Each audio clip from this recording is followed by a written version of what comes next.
Good afternoon.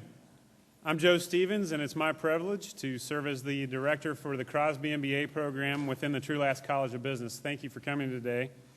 And thanks for joining us for a Vaughn Executive in Residence lecture. Before we begin, I have a couple of reminders. For those of you in the audience who have never experienced this before, we do have a couple of hard and fast rules here. And we try to minimize rules as much as we can, but we do have to have a couple. Please be sure to turn off your cell phones. Turn them off, please, especially in light of we have audio equipment in the room, and if those things buzz during the session and you happen to be in the wrong place at the wrong time, that'll actually overlay on our audio potentially. So we'll try to do that. We also don't have laptops in here. Just because the tapping, if you're taking notes or so forth on a laptop, it could be a bit distracting to others around you. So just if you want to take some notes as we go today, just jot those down on paper. And then the last thing is please stay until the end of the presentation. We will end this presentation at 5 p.m. today. So rest assured that we will do that. And we will have a Q&A as well following the presentation. So again, we're grateful to be able to welcome a successful MU alumnus to present this lecture as part of the college's speaker series. One of the strategic priorities for the Trulaske College of Business is collaboration, that is, joint activities between the college and the business community, as well as between the college and our academic colleagues, both here at MU and at other universities. We always want these collaborations to be win-win. From the college's standpoint, collaborations produce many benefits, such as added knowledge about trends, issues, and practices in the business world. Sometimes more post-graduation employment opportunities for our students as well, and always good advice. We hope our partners also benefit in significant ways, ranging from a greater likelihood of recruiting top talent to personal gratification of sharing their expertise and experiences with today's students. The Executive in Residence lecture is a very important part of our collaboration initiative. Now for today's speaker. Doug Rau is the Vice President of Human Resources for Sigma-Aldrich Corporation, a $2.2 billion life sciences company headquartered in St. Louis. Mr. Rau is responsible for global resources management for the company's 7,800 employees across 37 countries. Sigma-Aldrich is a global leader in the development and production of research chemicals for pharmaceutical, university, government, and private laboratories. The company has a growing presence in biotechnology, supporting drug discovery, and is a leading chemical supplier to the bioscience, pharmaceutical, and material science sectors. Prior to joining Sigma-Aldrich in 2005, Mr. Rau, for nearly 30 years, served in different capacities of human resources and operations roles in the consumer products, capital equipment, and hospitality industries. Mr. Rau earned his BSBA, area of emphasis in management, in 1978 at the University of Missouri. He currently serves in the Department of Management Advisory Board. Besides the Executive in Residence lecture, Mr. Rau has made time also today for lunch with graduate business students and a small group discussion with MBA students as well. Please join me in welcoming Doug Rau.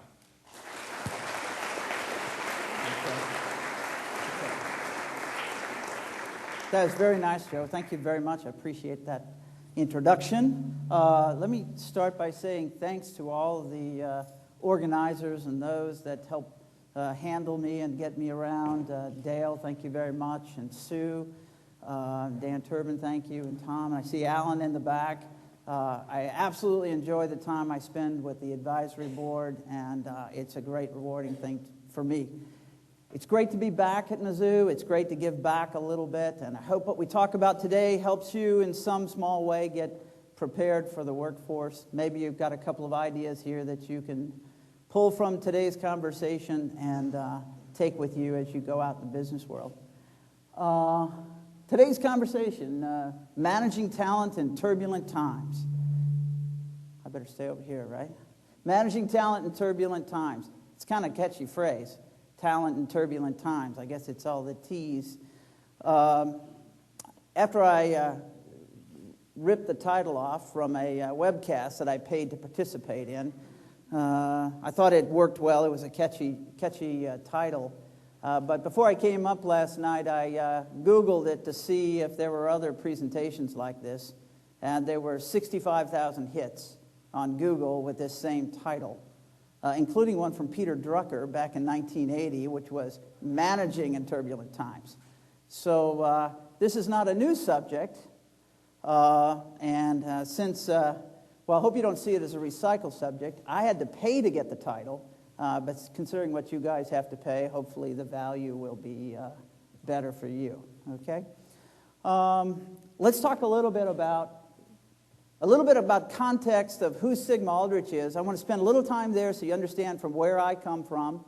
And then I want to move into the subject, which is how we manage talent at Sigma-Aldrich to create competitive advantage. And I'm going to save a lot of time at the end so that we can have a Q&A, because I think that's the most valuable part of the conversation, to let you dig into the things that are most important to you. So, Sigma-Aldrich is a $2.2 billion life science company headquartered in St. Louis, Missouri. It's one of a few companies in St. Louis: Monsanto, Covidien, Millipore, the Botanical Garden, the Danforth Center. There's a community of life science companies that are starting to build in the central region. You put the universities together, Mizzou, Washington University, St. Louis U, and the institutions in Kansas City, and the region's beginning to form a very vibrant life science technology corridor. Much like the kinds of corridors that have cropped up in the Research Triangle and in San Diego and up in San Jose, just like the computer industry. So I think we've got a great opportunity to look to an industry that's growing, and if we invest in it right, I think you'll have a pretty interesting career opportunity over the next decades or so. What Sigma-Aldrich does, we're in the tools business. We enable researchers to pursue their scientific research. Stealing a little bit from BASF, this tagline down at the bottom, we don't use that, but I think it's a good descriptor of what we do. We don't necessarily create the breakthrough. We don't make the drug or the molecule that becomes the drug, but we provide the tools and the resources and the compounds and maybe the viruses or the genes or the DNA that's necessary for these researchers to make the breakthrough. So we're up the supply chain, and we focus on the research community.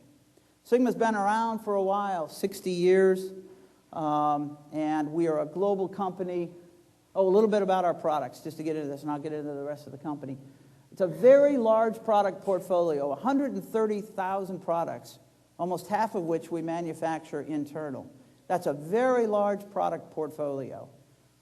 We sell a lot of very small quantities of small bottles. We're in the small bottle business. We sell a lot of liter and half-liter size and small ampules, research quality, very high purity, and very reliable on-time delivery. So it's quite a large product portfolio. We have a catalog that looks like a telephone book, actually several of those. And of course, catalogs are pretty much out now, so most of this is on the web. We've got 4 major product groupings: traditional chemistry, analytical and chromatography, life science and biology, which the biotech area is very hot right now, and also in material science. We've got a growing business supplying the semiconductor industry and alternative energy and lighting. Our customers, we've got 88,000 accounts with 1 million individual research customers, principally in pharmaceuticals, chemicals, universities, hospitals, and laboratories. Mizzou is a good customer.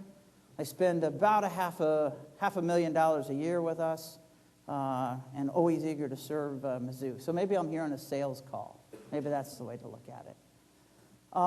We have a global reach. Actually, we sell much more outside the United States than inside. Only 35% in the U.S. now. Europe is our biggest market, and Asia Pacific is growing quite rapidly. It was only 15% a few years ago. We are a world-class logistics company. Most important for researchers is to get what they need when they need it. When they finish an experiment, they don't always know what the outcome is going to be. So when they find a stopping point in their research, they're ready to reload with new materials, so they need a very quick turnaround on product. And when they're out there on the website and they decide they want to do something, we want to be able to fulfill that the next day. The business was founded on customer service. A little story about Alfred Bader, who was the founder of the Aldrich business. He was a researcher, and he was at the Harvard Medical School, or in one of the laboratories up there. And at that time, Kodak was the big supplier. And when you needed research chemicals, you called Kodak, and they sent it over. So Alfred was ready to work on his doctoral project, and he called Kodak and ordered his materials. And some weeks went by. He wrote Kodak, sent them a letter. A few more weeks went by. He wrote a third letter. And this time, Kodak sent a note back, a postcard that says, "Thank you very much. When we have the chemical, we'll send it to you. In the meantime, please don't write us. You're creating work." So he said, therein might be a business opportunity. So he started to collect some small, rare chemicals, and on a very short poster that he pinned up in the laboratories, he started to list some chemicals for sale. And he assured the quality, and he assured overnight delivery or next-day delivery on a lot of the products. And that was the genesis of the catalog business or the product portfolio that you see today. Now it's grown dramatically large. 15,000 orders received and shipped daily. Today we have a very high dedication, a culture of customer service. Our customers don't go wanting. E-commerce is a growing, important percentage of our sales, 45% and growing, will be over 50% through the web. As researchers move out of the workforce and retire, they're replaced by younger, tech-savvy, web-savvy researchers. They want to do their business on the web.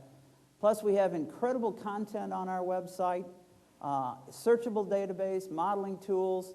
We're moving towards virtual chemistry. There's a lot of very exciting things. You can go on our website and pick a compound, and you can explore what other researchers are doing with that compound. It'll link you to white papers, to published research, to other avenues of research. It'll also link you to communities. We've launched a new website, or a subsection in our website called Your Favorite Gene. So if you have a particular gene that you're focused on as your research, we have it listed there, and all the other organizations that are interested in that gene and the kind of research that they're pursuing. So you can go there and almost study on our website and make connections with others that are working on the same gene, collaboration. And that's just the beginning of what's available there. Our employees, 7,800 employees worldwide, 3 regions, 350 PhD scientists, recognized as the best places to work by Scientist magazine. We're an intellectual property company. We're a customer service company. We can collect and make all these chemicals, but it ultimately comes down to what we know and how we do it. And we are reliant on new products, and we need the talented scientists in our organization to continue driving that new product. So we're very much an intellectual capital, a human capital company. Our core capabilities, breadth of product offering. No one offers as many chemicals, as many products as we do. So we are leveraged across these many sites. It gives us lots of opportunities. Geographic diversity. Well, you saw the distribution. We're equally diverse across the geographies. Customer diversity. No single customer has more than 1% of sales, so we're not subject to that kind of turmoil that gets created when funding or other changes occur. Logistics and distribution capabilities, customer service, scientific process knowledge. QA, compliance, and safety is a very critical component. If you think about the kind of products we handle, some are solvents, some are phosphoric, which means exposed to air, they flame. Not a good thing. Some are biological materials. Some have to be kept at temperatures, some cryogenic temperatures. So the control of these chemicals is very, very important to the researcher. They need a high quality, high purity, and they need it there when they need it.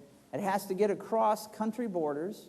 It has to come with the hazardous material handling sheets and perhaps process documentation that tells you how to handle it, store it, and process the material. So there's quite a bit of documentation.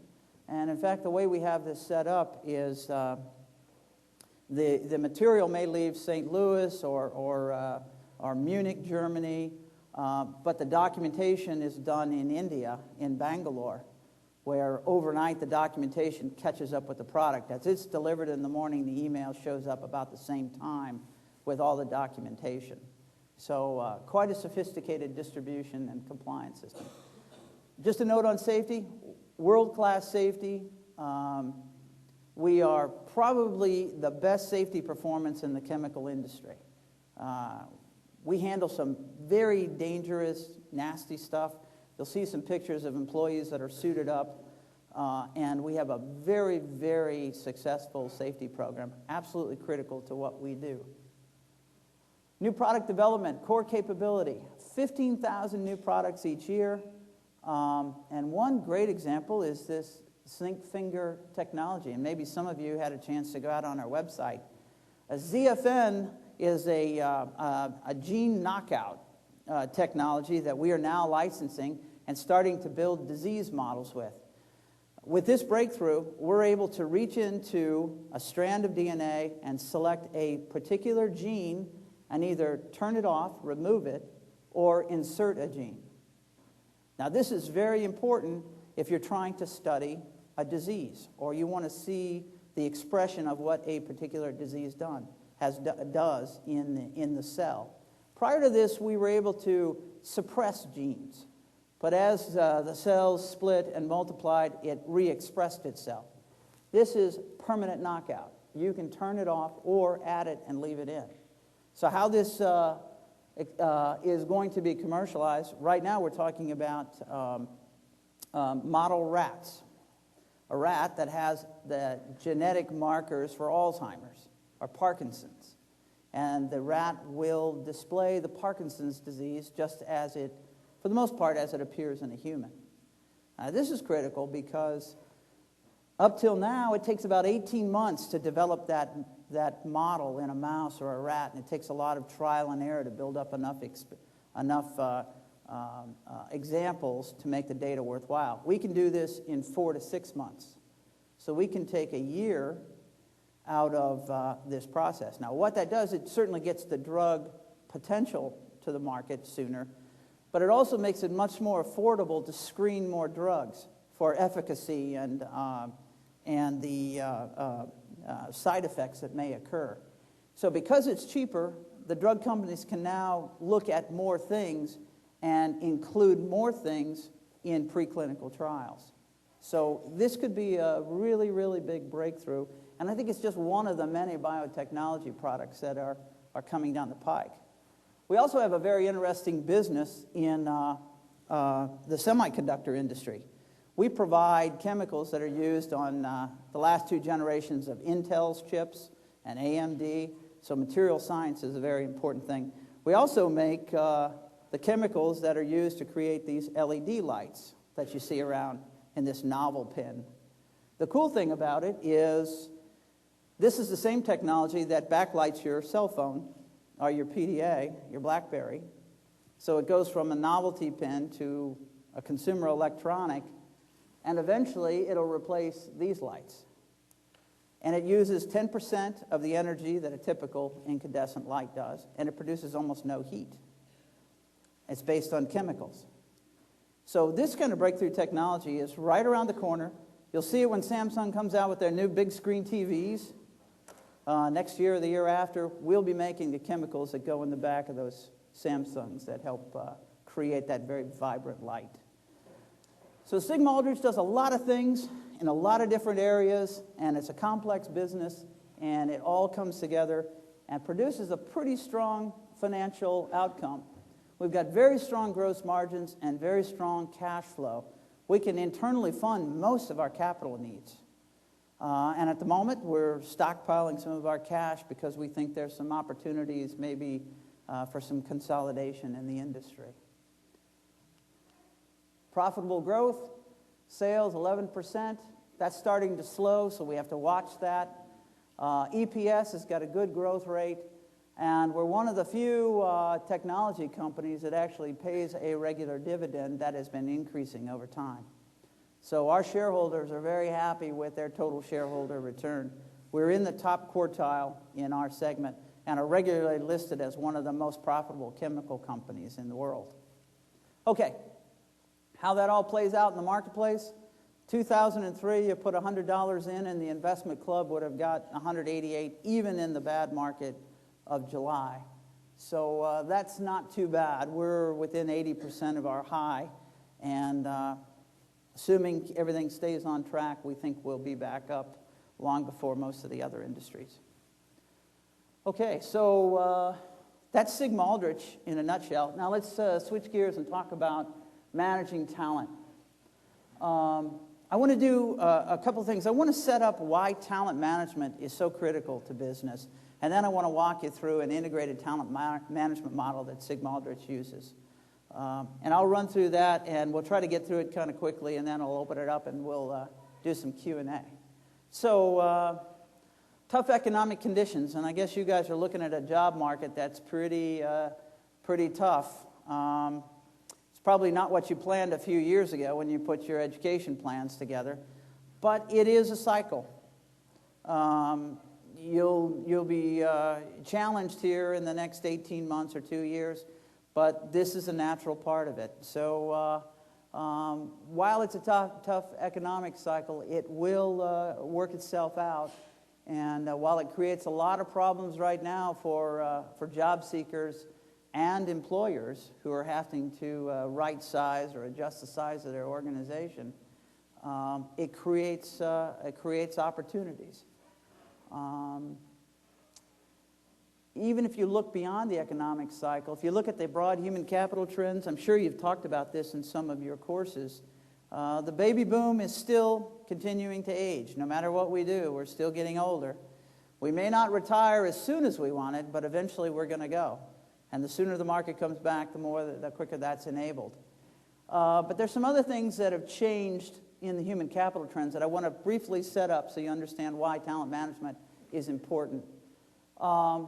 Today we see that employee engagement is dropping quite a bit. And I know from talking with Dan and Joe earlier, in the business program you're talking about employee engagement. Employee engagement is a very important thing because there's a lot of good research now, or correlation studies, that are showing that employee engagement is positively correlated with the financial outcomes, with financial performance of corporations. So it's something that we're paying particular attention to. Today the research shows that intent to stay is remaining in a relatively the same position. As you would imagine, everybody is risk adverse, so they're staying put. But look at the engagement line, the discretionary effort. It has dropped substantially. So while employees are staying put, they've really pulled back and are starting to question the commitment to companies. And that's something that if we expect financial performance to return, we've got to deal with this engagement issue. And I'll talk about what Sigma-Aldrich is going to do to improve that. We also have a broad trend that loyalty is diminishing. If you look at the number of careers that an executive has, I'm on my 5th company. I hope my last. I think it's a good one and I like it. But if you think about your career, you may work at least 5, maybe even more than that. When my father went to work, he went to one company and stayed his entire career there. And you can see how this is going to change over time. If you look over here about tenure, this is Department of Labor data, a little bit old, but I think the trend still works. Business sort of did this to ourselves. In the Depression years, keeping a job and hanging on to it was really important. But then as businesses started to drive for efficiency, and we started to treat labor a little bit more as a commodity, we started to change the contract, the employment arrangement. And now we talk about employees as mostly free agents. Me Incorporated, I think, was a Fortune magazine cover some years back. It essentially told us, make sure that you keep your skills up to speed and be flexible, and make sure that you retain your network and your job search skills, because you'll probably need them at some point, and is evident today.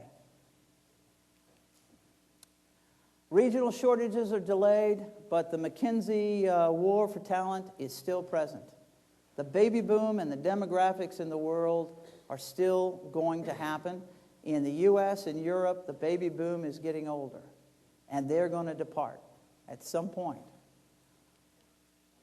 Labor availability is shifting. These are population trends. Germany, France, UK, all the developed, I guess the economic leaders across the top there, you can see that they have flat or negative population growth. Now, if you're an economy and you're relying on the consumer to drive consumption, or you're relying on a workforce to generate turnover in the economy, that's a troubling sign. Now, look down to Asia and China, India, where you see 15% and 67% changes. You're going to see a dramatic shift, and we're going to see a migration of talent from those regions into the traditionally developed regions. We also have the composition of the global workforce is changing quite a bit. This is, if you take a look at the whole globe, white men are only 17%. The traditional management executive workforce is only 17% of the available population, which is college-educated professionals. Only 22% reside in North America and Western Europe. If we limit our recruiting and our selection to those regions, we miss out on 80% of the potential population, which are also consumer societies eventually as those markets develop. That's a big implication for talent management. The last item that we need to be thinking about when we try to manage talent is the need to increase capabilities in the organization, whether it's technology, IT, science, thinking global, being able to work in matrix organizations and teams with very little management, being able to work virtually from home. I talked with several students today that had summer jobs, and they did it all over the internet. They went out and called on customers and got their directions through email and did all their tracking on the web, and never really had to plug into the headquarters organization physically.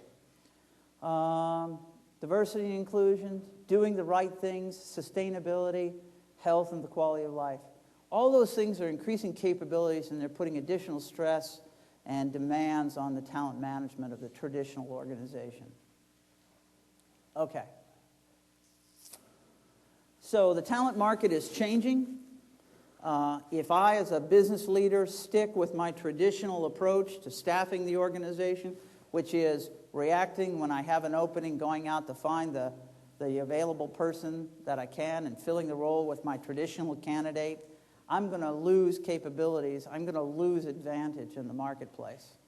So we're building a case for how are we going to deal with these long-term trends to make sure, from a human capital management standpoint, that I'm keeping my company as competitive as possible.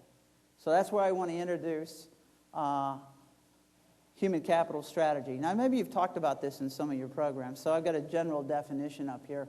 So human capital is that accumulated skills and experience and capabilities that an organization uses. It's what we hire people to do.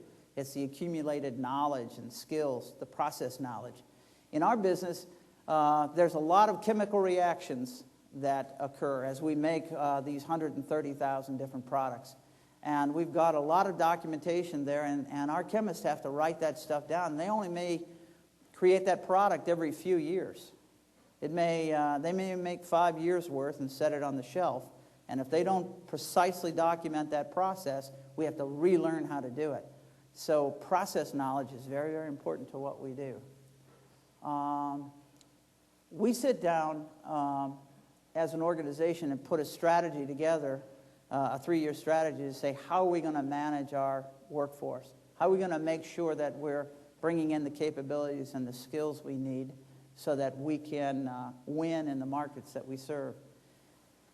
I think it's an interesting quote down here at the bottom. Talent is the only asset that innovates, and innovation is the only path to sustained competitive advantage.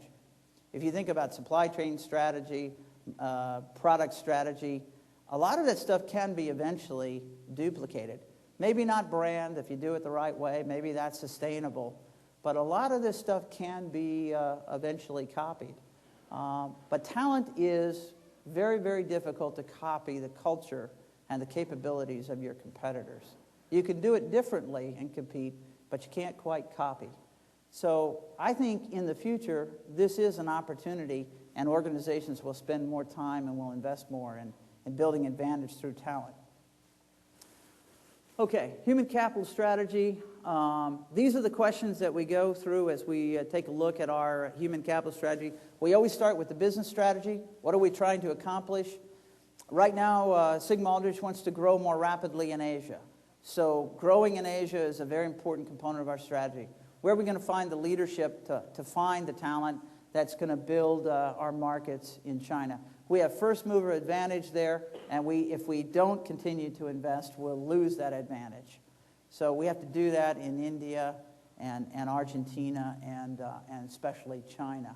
What key talent segments? In our industry, biotechnology, particularly genetics.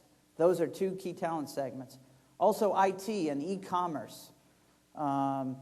We have a very strong, in fact, an award-winning web platform, but the competition is catching up very rapidly.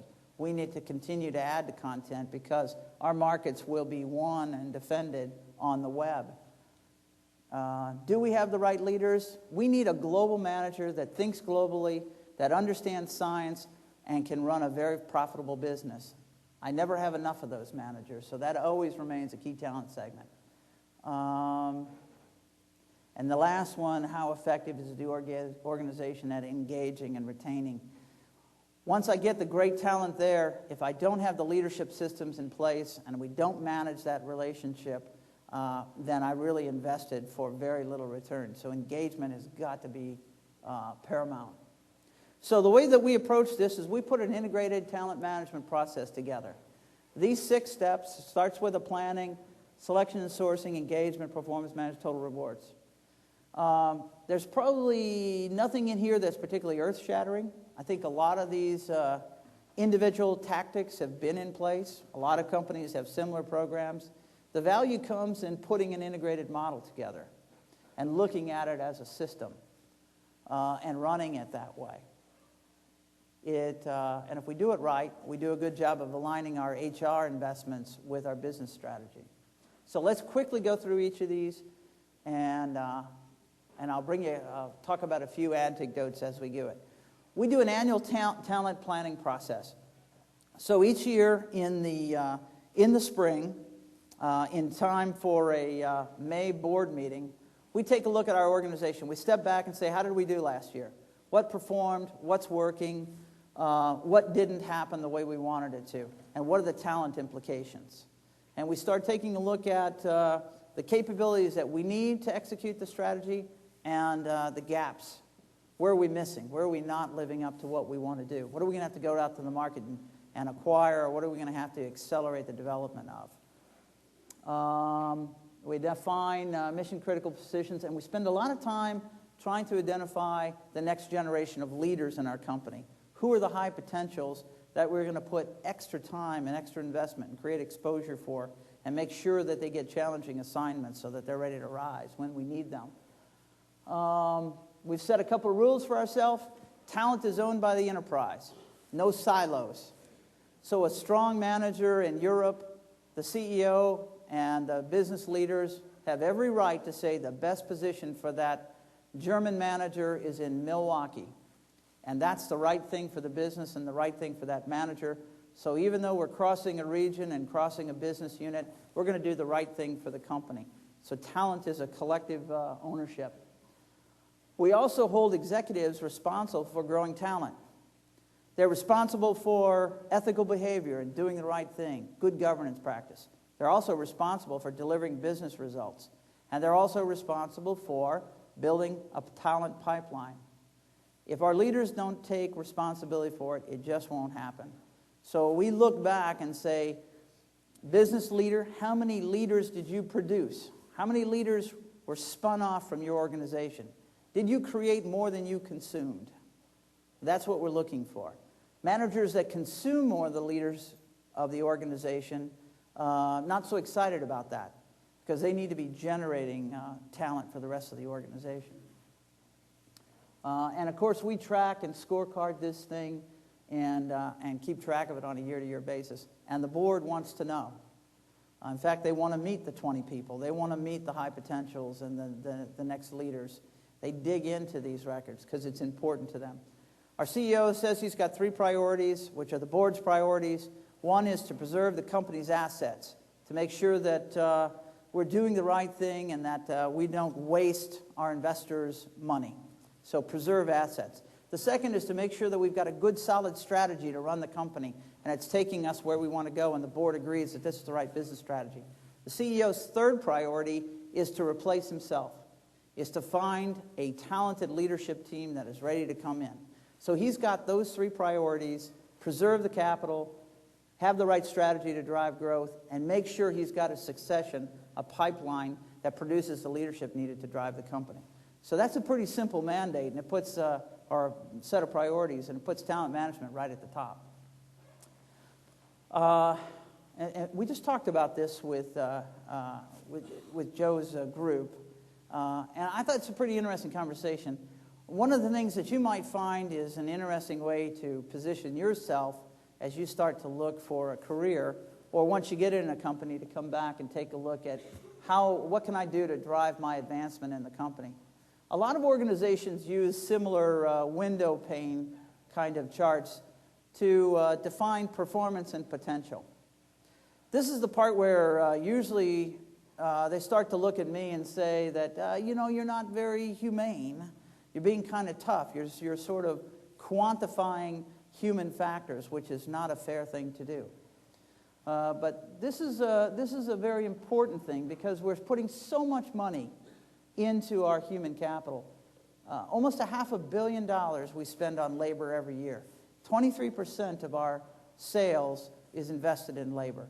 I need to make sure that our organizations are getting good return on that, and that productivity continues to bump up. So I have to make sure that we've got a good leadership pipeline, and one of the ways we do that is by placing our leader candidates on a grid of performance and potential. And we generally have these big blocks. Up here on the right, about 10% of my organization are the very best high performers that I have, and the ones that have the most potential to take on and lead a global business. There's very few of them. So I need to make sure that I take good care of them, that I pay them a little bit better than everybody else, that I create some exposure for them, and then I'm making sure that they get good, challenging assignments that prepare them when we need them to be ready. So that's a very important quadrant. For our organization, I keep track at the top about 20 people, maybe 25.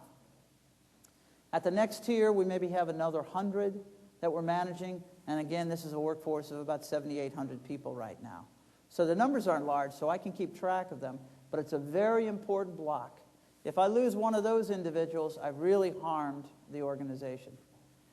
The second group down here in the bottom, retain and engage. 85% of my population is there. They're doing a great job. They come to work every day. They manage continuous improvement. They take care of our customers. When there's an issue out there, they step up and solve it. They're solid performers, and they make the business work. They drive the profitability of the company. That's most of my employees, and that's kind of the heart of the programs that we put together to make sure that we've got a great culture and a great secure work environment, a safe work environment with the values and the culture. That's most of my employees. Now down here on the left, low performance and low potential. Well, obviously they don't contribute at the same level as this group over here. And why is that group important? I say it's about 5%. It varies year to year from about 3% to 5%. These guys are occupying a very important position in my company that I'd like to have over here or up here.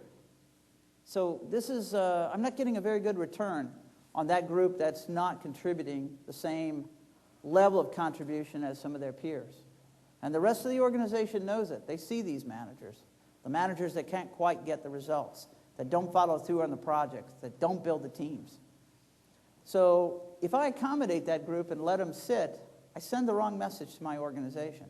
And frankly, it's a waste of resources because I need to have these jobs to potentially hire one of those. So I've got to free up this job because I'm constrained on the number of leadership positions I can have. So I've got to free that job up, clear it so that I can go to the market or develop somebody else in the organization to fill it. So if we do this on a regular basis every year, then I have a certain amount of vibrancy in my organization. I'm constantly moving people up the organization, trying new things. And that brings us to selection and sourcing. Whether this is internal placement or external placement, we really have to do a good job of creating a brand, a career brand for a Sigma-Aldrich job. When a chemist or a biologist takes a look, they've got a lot of options in a normal market. And in fact, even in this market, they've got a lot of options. I'd like them to pick Sigma-Aldrich because it's a place where they can do the kinds of work, the broad breadth of chemistry, or they can work on these novel solutions like zinc finger technology, and they can pursue their passion for contributing to cures or material science breakthroughs for the next generation of microchips. I want that population to choose me, so I've got to actively market my organization to not only the external candidates, but my internal organization. So I need to constantly remind them of why we're here, what we do, what makes us unique, why we pay what we do. I've got to keep that constant dialogue, and we look at it as a brand strategy. In fact, I use the ad agency to critique the things that we're doing, the internal communications and the messages. And I want it to dovetail with our products messages, so it's all the same. Employee engagement, we talked about earlier. It's correlated with financial performance. And so it's something that we spend a lot more time on now. We try to monitor it. It's a difficult thing to get your hands around. We know that it's waning today. It's waning a little bit because we're not hiring people. And it's tougher to do work, and we're not making the investments. And we've cut back on training a little bit. And we're not sending as many people to the conference or to the product show. We've reduced the number of people that are traveling back and forth to Europe or Asia. And all of that kind of depresses the excitement and the energy in the organization. It's a necessary thing to make sure that we maintain our profitability. But if we do it for too long, we'll really harm the engagement levels and we won't be able to recover. So this is something that we put a lot of effort on and an important dynamic of our talent strategy. Oops, wrong way. I'll just give this one to you for a little takeaway.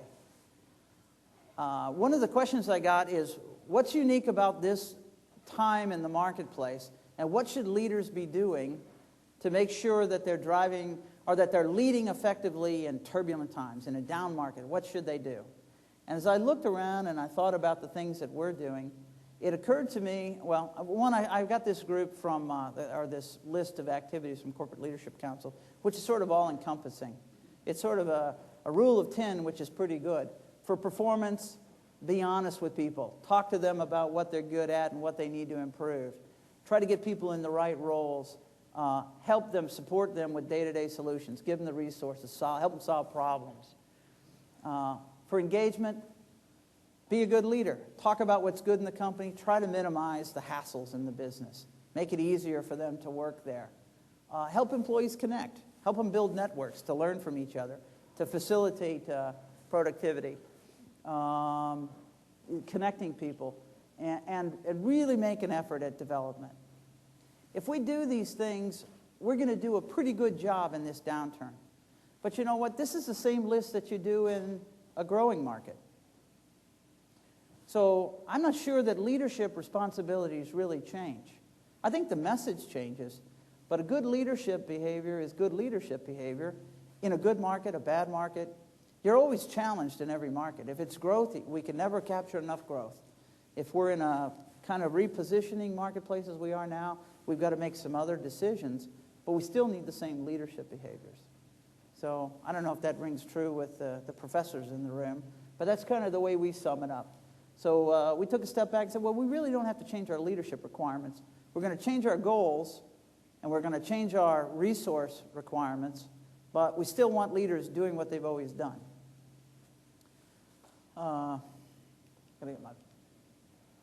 Performance management. More books and articles have been written about performance management than any other management practice. And I still don't think we get it right. When it comes down to it, managers hate to label people average. But that's what performance appraisal systems do. They create a normal distribution, and like it or not, most of the percentage of the organization is going to be average. I can't say we're particularly great as a company about this, but we do talk about it. And what we want to focus on is more about the conversation and not necessarily the rating. We've provided some nice tools to reduce the administrative effort, to make it easier, to be able to put development plans online so they're actionable and we can keep track of them. But the key is talking to people about what they do well and asking them to do more of what they do well and to minimize the stuff that they don't do well. It's about the conversation, not so much about the rating.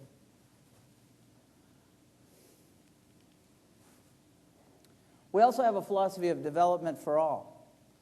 And before the executive education guys start calling, it's not meaning that we're sending everybody back to grad school or to the seminar. We believe there's lots of development opportunities right there every day in the work if we frame it the right way. We have a competency model. We tell leaders what we want them to focus on. We do assessments with them. We do 360-degree reviews, so they get a list of things that they ought to be focusing on. And then we ask them to look into the business that they have, the day-to-day challenge they have, and start to identify their development opportunities. It's using real work. It's real challenges. Perhaps it's a lateral move. Perhaps it's being assigned to a strategy team or a project team or coming up with a solution. But the idea is that we want everybody working on continuous development or continuous learning. And the key to this, and what separates our best performers and our high potentials from everybody else, is the initiative that they put into it. We send a lot of people to assessments or executive assessments, and we do these 360 reviews. And a pretty healthy percentage of those do very little with the results. They might acknowledge them and say, yeah, that's me, you nailed it, that's me. But they don't do much with it. And a year later or 6 months later, we follow up and say, well, what'd you do? What goals did you set for yourself, and how did you develop? Well, you know, I spent some more time talking to my people, and I took a project management class. But we don't see any real results. The performance didn't change. Because what we don't have is people taking the initiative to self-assess and to develop. Now, why that's important to us, as I start to advance people in the company, I know the higher they go in the organization, the more complex it gets. The more complicated the leadership roles become. The more difficult the strategy and the more complicated the resource decisions. I need continuous leaders or continuous learners that can constantly look at the marketplace, reassess, take a look at what they're doing, build skills, go out and get new information. I need that at the top of the house. There's no one to train the CEO. The CEO has to have the initiative to decide what businesses he's going to go into. What markets will we enter? What businesses will we sell? How are we going to resource? What are we going to invest in? What are we going to milk for cash? And where are we going to put that dough? Who do I need to develop a relationship? What customers do I need to talk to? And which of those customers are really the bellwether for the industry? I need a leader that is continuously taking the initiative and learning, and I can't wait to get to the CEO to find that out. I need to determine that much lower in the organization and filter out those that don't have it, because I can't really develop initiative in someone. And here's a differentiator for you. As you go on job interviews and you start thinking about your career plans, how are you going to demonstrate to that employer how you've taken the initiative to create something, whether it's a business on the side, a summer job, a charity that you help found or take to another level, the organizations that you're involved with here in school. How do you demonstrate to that employer that you know how to take the initiative, and if you give me a chance, I'll do that in your business? I'll take the initiative. I'll learn this business. I'll apply my skills. In fact, I'll go out and get new skills, and I'll constantly add more value year after year. That's what we're looking for, and actually it's the market where I can insist on that, so I can be more selective. So I think initiative is one of those differentiators that you should consider. Last, total rewards. We absolutely pay competitive. We absolutely pay for performance. We differentiate pay based on the individual's contribution to the business. It's not always a calculated number, because determining contribution can be a bit subjective, but we do our best to make sure that the biggest contributors, the best performers, get more reward than the lessers. And we also know that the reward, the portfolio of rewards is just not compensation. It's also advancement potential. And that also finds itself in involvement in key projects. Are you going to get assigned to the new initiative team? Are you going to work on that international project? Are you going to go to our biggest customer and work with them? Those are the projects we save for the best that we have, or for those that we think have leadership roles in the future. So that's part of the reward. Because if you work on those projects, you get visibility and more likely an opportunity to advance. So that's the system. If you get it spinning in the right direction, it tends to elevate. If you start missing some pieces and you don't attend to it and you let engagement start to slip, then that thing starts to spiral down, and it's very difficult to get it going again. So that's our approach. And again, what we look to HR, the role that HR has in this is we design it, we help build the strategy, we build the business case for it, we do the calculations, we provide the tools or develop the relationships with suppliers, but it's up to the businesses to deliver. They have to do these things. I can't go out and do performance appraisal for all those employees. I can't create the culture. I can't drive employee engagement from St. Louis. I have to have managers around the world help us implement that. So small, specialized HR staff that supports a very large leadership effort. So last slide before I switch to just Q&A. The role for HR in this business. The HR of old is not what we're about anymore. Organizations can't afford the old administrative-focused HR organization. The transaction business I can put into a shared services organization with accounts payable and receivable and drive it for low cost, high productivity. I can do that with automation and frankly, self-serve, particularly the new workforce. They're happy to do all this stuff themselves. So I can really reduce the traditional HR activities and free up my HR organization to get involved in talent making or talent decisions, making sure that the pipeline is robust and that we're selecting in the right talent and we're challenging managers on the easy placements. Managers, it's very easy for managers to promote the next person in line, but that's probably not the right thing for the business.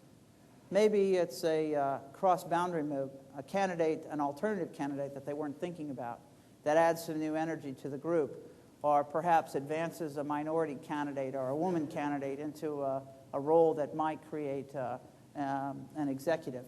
So HR needs to be out driving the human capital decisions and really challenging it. In fact, this is where I talk to my HR guys.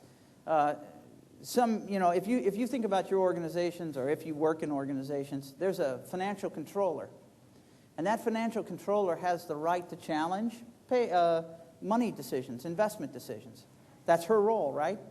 When the company spends money, the controller has a responsibility to make sure that it's being done in a wise way, and they will challenge spends. If they think it's not a good investment, they'll challenge and ask you to rethink it. Or maybe they'll just cut it off. But when we go to human capital decisions, we don't have a talent controller, if you will. We don't have that same role. And that's what I want HR to become. They don't own the decision, but they have the responsibility to make sure that that HR decision, that talent decision, is living up to the strategy that the organization set for it.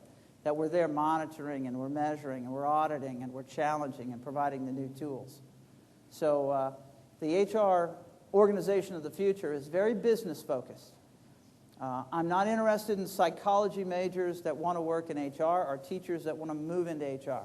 I'm interested in business, financial skills, strategic planning skills, consulting skills, project management skills. The traditional set that we have for finance and marketing, the things that you're studying, that's a skill I want in the HR organization. And HR is going to have just as fruitful of careers as marketing and financial people.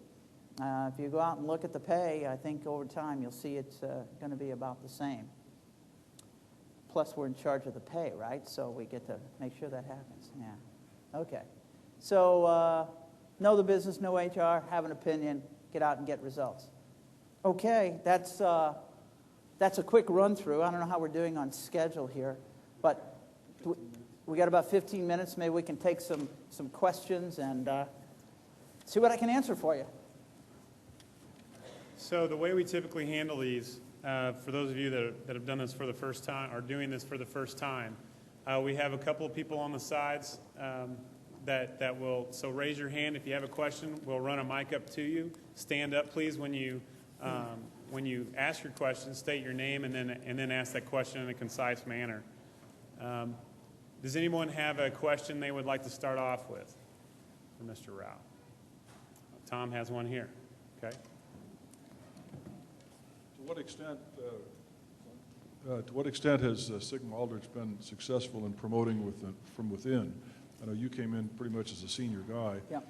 So they hadn't done that perfectly at that point. But with all this talent management, to what extent, and are there some areas that you can do that better in than others? Yeah, so the question is how effective are we at advancing people inside? Our commitment is to advance inside, but our first commitment is to make sure that we're filling the role with the kind of skills and capabilities we need. We have that first obligation to the business. Otherwise, we won't be able to execute, and we put the entire business at risk, right? And we ruin everybody's job security. So we've got to make sure that we fill the job with the best available talent. Our organization needs to make sure that we're creating the best available talent inside. And we have a very complex business, so I much prefer to have somebody inside fill that role. So that's our first commitment. We'll monitor the marketplace and go outside, and if we don't have someone ready to go, we feel obligated that we have to go outside and bring somebody in. We probably fill 60 to 65% of them with internal. We prefer to have that science degree that moves into a sales or a marketing or a management role. But if we have to develop a financial expert, or we felt HR, we didn't have the internal capabilities, so the CEO decided we're going to go out and set a new strategy there. We recently did that with the CFO. We thought we wanted to go in a different direction, so we went out to the market and got some different skills. But for the most part, we want to execute from within, but our first obligation is to staff it the right way. Great, thank you. Other questions? In the back here. And then there's another one over here on the left. We'll go here first. Hi, I'm Roman Shmulovich, and you said you dealt with international, countries from all over the world. Do you look for people that can speak more than one language to communicate with, the other countries? Absolutely. To make it easy for the customer, you want to speak their language. You want to deliver it in their language. Now, we have the benefit of science that science is usually communicated in English. That's the dominant language in the science community. So we have a little bit of advantage there. But we absolutely try to find the local sales reps that speak the language. Or, we have a lot of multilingual executives. So making it easy for the customer. When we're in China, we have to have Chinese speaking and many dialects there. In fact, we're trying to, at some point, provide all of our content in Chinese, in Mandarin, so on our website. So that's a daunting task, but we think the market deserves it. So, We had one back here in the back corner. Yes, Mr. Rau, Sharon Silva, International Programs. So I also have a question for you. Could you address some of the challenges of managing talent all over the world within one company? sure. I think it's the tension between global strategy and local execution. And oftentimes it's management, senior management's issue, because sometimes they over-prescribe exactly how they want something done. Every culture is a little bit different. There are preferences. But what we find is the goals, the objectives, are usually very common. We still want certain growth rates in every market that we're in, whatever we designate as a growth rate. We're still going to operate in a very highly ethical and good governance format. We're going to implement our sustainability strategy globally. We're going to care and treat our employees with great respect. So we have those goals that we set across the organization, including profitable growth. How that gets executed, we're more flexible. And that allows, in Germany, they have different rules that they need to work with, different labor laws, varies between the UK and in Asia. So we give them flexibility when we get to the tactical decisions. They take over and they execute, but we set the same goals. Sigma-Aldrich has been able to develop a fairly common culture globally, and I think most of that occurs around the collegial nature of the type of science that we're involved in. So we start with that collegial nature. It's a very flat organization, very easy to talk to the leaders of the organization. So we've done a very good job, and I don't know that I've orchestrated that, but I think the company has had that through its evolution. So we start with a pretty good grounding, and as long as we don't over-control, I don't think it's really that big of a challenge. Great. See one here? Hi. Please. You spoke of initiative as one of the skills that you've identified in the top 10%. Are there any other unique skills that you've identified that only the top 10% have? Some of these are kind of psychology terms, but learning agility, dealing with ambiguity, those are a couple. Learning agility is that ability to learn from a lot of different situations, a lot of different solutions to problems, and pick small pieces from those and bring them together very rapidly in the next solution. So learning agility is something that tends to set the senior executives apart, the most successful senior executives. And dealing with ambiguity.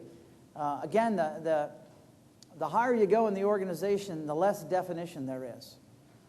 When you enter in a company, you're fairly well, your job description is pretty much what you do. You know what your responsibilities are. There's fairly good metrics around. There's usually a supervisor or a coworker to ask an opinion, how's this done?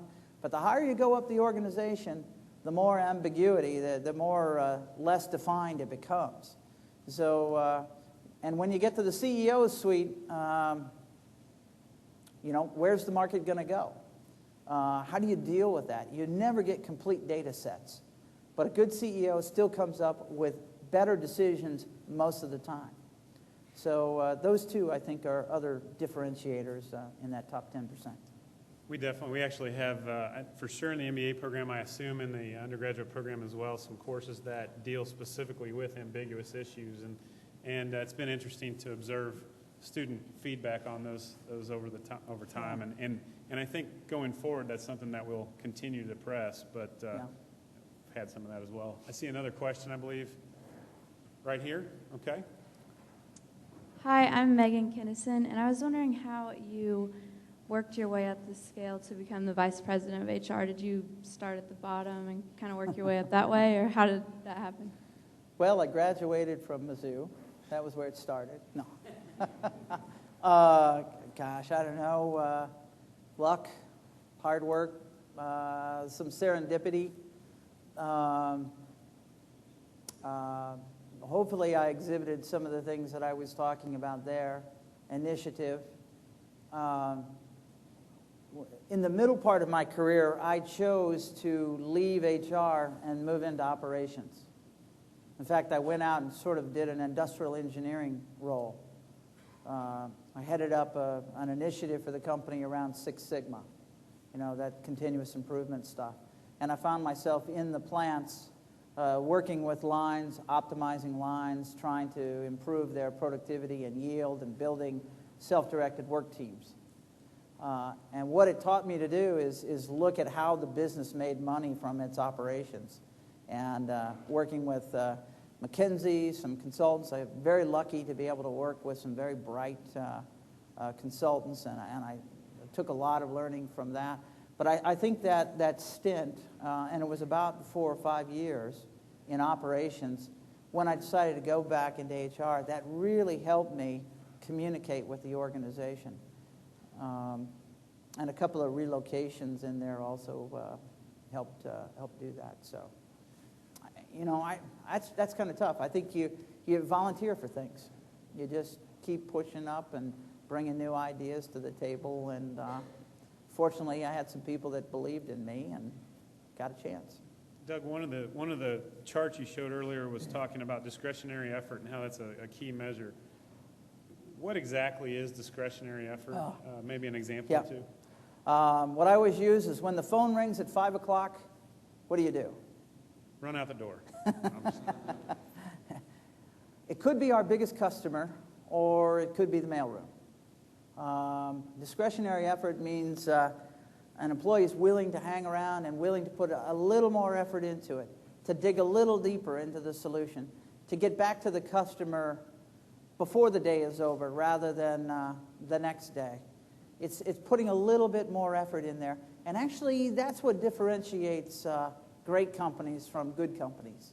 And we want to be a great company, so we want those differentiators. We want our customer experience to be the best in the industry. So you can't find the item you want online, I'll get somebody to find it for you, and we'll have it there tomorrow. Just tell me what you're looking for. So discretionary effort is what sets us apart. And that's why that engagement score is a very important thing that we track. I think we have time for one last question before we close. There's one back here. I don't see any others, so if we can run that one up potentially real quick.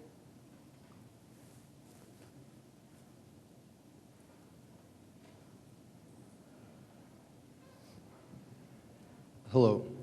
I was wondering, how far away are companies, do you think, from privately educating? It comes to my mind, I'm only going to be as good as my teacher. So when talent is what companies are lacking, at some point, won't companies begin developing that themselves almost entirely on their own?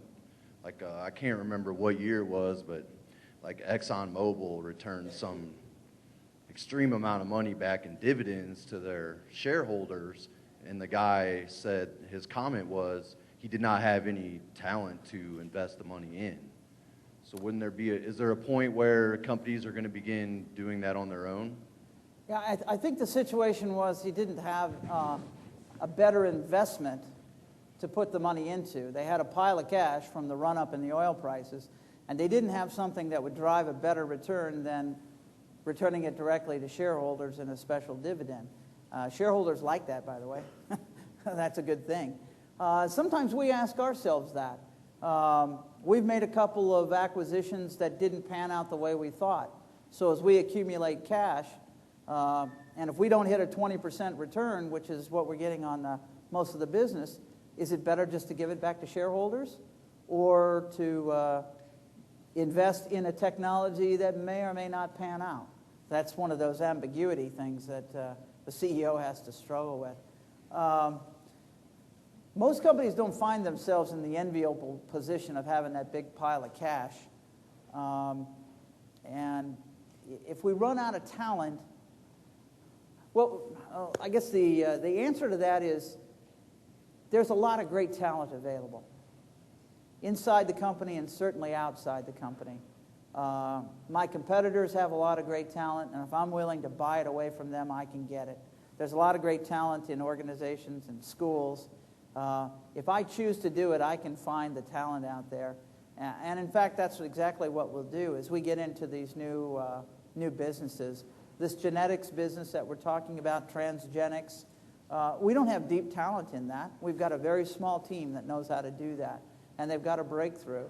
But we're going to have to find geneticists that can join them and help build the product portfolio around that. It's a $10 million business today. Maybe it could be 100 or 200 million in a few years. Some say it could be $1 billion business of in its own right. So I know that we'll be going out to the marketplace to bring that talent, and I'm probably not going to grow geneticists inside my company. It's just emerging too fast. So I'm sure that's a good answer. Thank you, Doug. Before everyone leaves, I have a couple of people I'd like to thank. First, from the Advancement Office, Dale Wright, Sharon Reed, and Christy Flood, Tom O'Neill as well. And also thanks to our academic support team, support center, who handles our audiovisual needs, and our photographer as well, and our microphone runners. Mr. Rau, please come over for a second so I can thank you. We have a plaque that reads, "In appreciation to Doug Rau, Vaughn Executive in Residence Lecture, September 15th, 2009. So thank you for coming today. We really appreciate it. Thank you.